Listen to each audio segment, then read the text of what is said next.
Arrived in Zagreb, Croatia. New destination for me. Airport looks pretty neat, I must say. Now on the bus to the center. Just look at the infrastructure, the pavements, the bus stop. I was in Croatia 9 years ago, and obviously it's improved. Spotless. Very nice.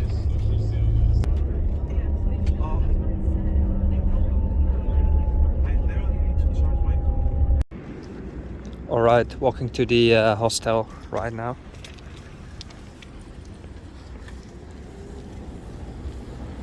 Crossing the railroads here, and then I'll be in the center of Zagreb. Yeah, it does have Balkan vibes, absolutely. And that's nice actually. So that's why I love traveling in the Balkans. Enjoy seeing the old trams, architecture, some nice urban decay like here. It has its charm, even though it's changing. The roads are good here. Infrastructure, the cars, obviously, times are moving forward. Here's a nice little slice of urban decay. Cool city by the first impressions. Opasnost odpada zbuky sa fasady. So I understand what is it? Croatian, Serbo-Croatian. Especially when I can read it. What that just said is that there could be things falling from the facade of the decaying building. Anyway, my hostel should be somewhere here. I'm still traveling on the cheap. Although I don't really need to, it's something that I'm used to. And I never really gave it up. So yeah. Alright, this is Zagreb. I'm the first walk near the hostel. And it looks a bit Central European. Not quite the same like Sofia, except for the areas around the center. Definitely notice that you're a bit more into Europe, let's say. Austria style looking buildings, a bit Habsburgerish, with old glory like here, the Palace Hotel. I think I'll enjoy myself here for a day or two. And after that, on my birthday, when I turn 30, I'm traveling to Ljubljana by train, the capital of Slovenia, where I've never been before. And then 3 nights there. Then I take a train to Budapest, 3 nights there, and then going back to Bulgaria. It's supposed to be a pretty fun week, and I really look forward to exploring and having fun here. It all looks pretty slick. New trams, well-maintained buildings, signs everywhere for tourism.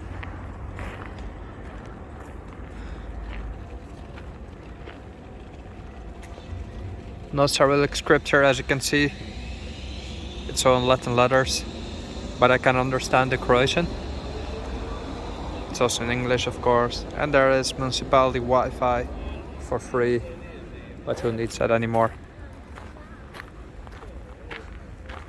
I already noticed people definitely give you more eyes when you're filming in the street, more than in Bulgaria. So I guess it's more of a European mentality that people enjoy their privacy. Like the same in Germany, if you start filming in a street, you will get some stares. People don't like that at all. I guess here is a bit in between. It is the Balkans, but still not entirely, you know? It's not as relaxed as Bulgaria, I suppose.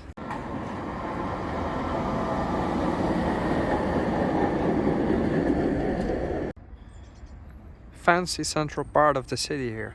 Big boulevards, stylish buildings, little benches. I like it already. It's trees. It's a elegant city. It's my first impression. Now this is the top center of Zagreb with a central square, which has several types of architecture.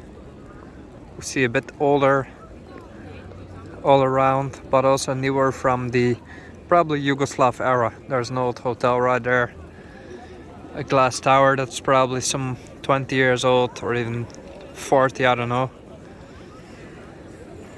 A bit Italian looking building over there in the back from the 70s or something.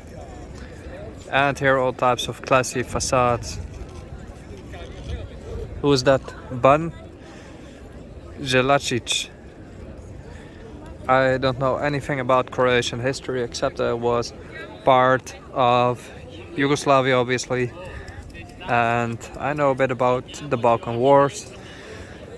There's been a lot of involvement in the World Wars as well, but I'm not up to speed with all of the history. I'm just more focused on exploring and seeing places. But it looks cool.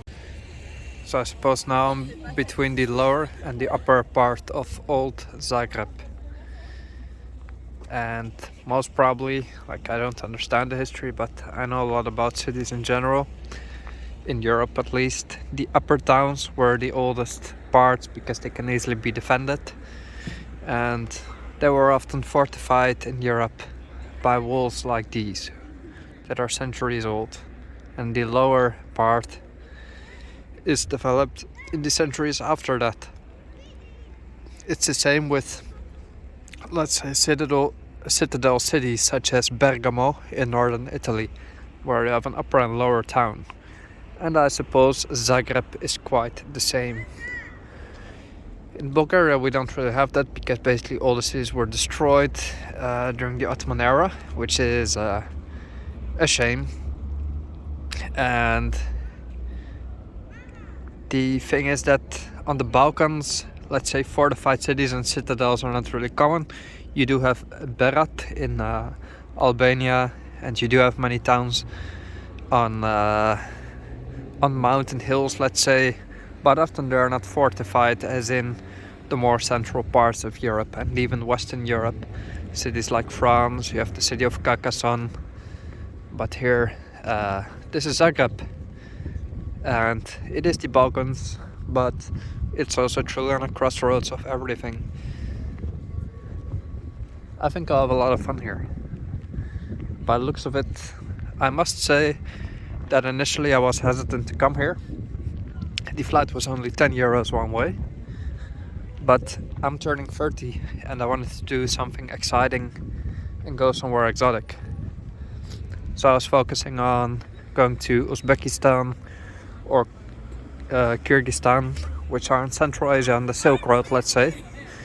Eventually I chose not to because I would have more difficult travel with the PCR test, stopover in Istanbul, and having to do a PCR in the country where I go as well to come back. And it was snowing in Istanbul, and when it snows in Istanbul they often cancel flights. So it wasn't the perfect circumstance, so I just booked something safe and easy to relax. But it wasn't adventurous enough, so what I did instead of staying in Zagreb 1 week, is I booked a flight back from Budapest. First I booked a round trip to Zagreb for 20 euros 2 ways, but I thought, well, hey, I wanna do something adventurous, so I booked a flight back from Budapest for another 20 euros or something. So I'll make my way there, and then at least I'll have some adventuring instead of a week in Zagreb, which is probably a bit much. Anyway, it's freezingly cold. It's the only downside so far, but the vibes are really good. This must be the most central street for nightlife in Zagreb. It's full of cafes. Bit cold to sit outside, but has a lot of little cafes. People drinking beers. It looks like fun. It's classy, well maintained. I guess this is paradise in summer, truly. It's a very pretty city.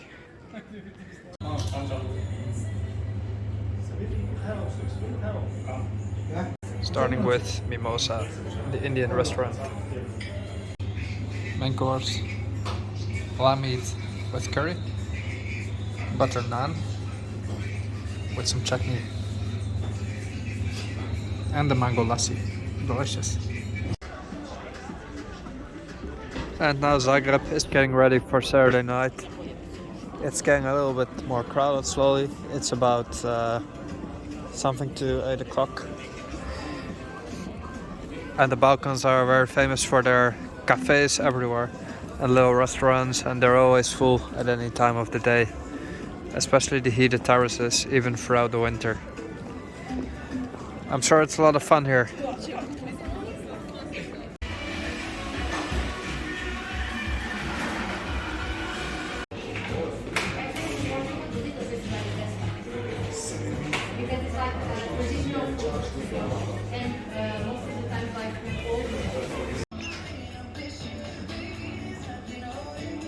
Morning from Zagreb.